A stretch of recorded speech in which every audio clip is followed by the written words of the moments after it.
আমরা তো কেন্দ্র দখল করবো না, কারো দখল করতে দেবো না। যারা চিন্তা করছে সে ভোট কেন্দ্র দখল করবে, এটা মামার বাড়ি নয়, এটা আগের অবস্থান নয়, এটা জুনাগড় বিপ্লবের পরবর্তী স্বাধীন বাংলাদেশ। এই স্বাধীন বাংলাদেশে কোন প্রকার কেন্দ্র দখল করতে দেওয়া হবে না।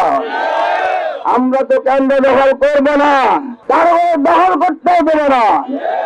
এরপরে যদি কেউ দখল করার দুঃসাহসী আছে, তাহলে তাদেরকে জনতাকে নিয়ে, ভোটারদেরকে নিয়ে প্রতিহত করা হবে। আর কোন সাংগঠনিক ভাবে যদি ইঞ্জিনিয়ারিং করা হয়, তাহলে লক্ষ দলত্রয় নিয়ে তাদেরকে ঘেরাও করা হবে। আমরা কোথাও ছাড় দেব না।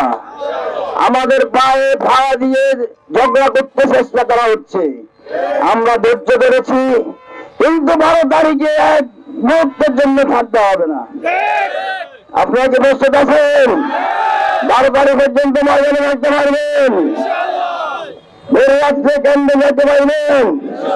হয়তো 12টা পর্যন্ত ভোটের হিসাব নিয়ে বিজয়ের পরে আসতে পারবেন?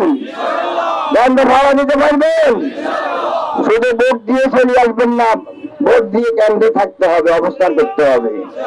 এবার কোনো সুযোগ দেওয়া হবে না ইনশাল্লাহ।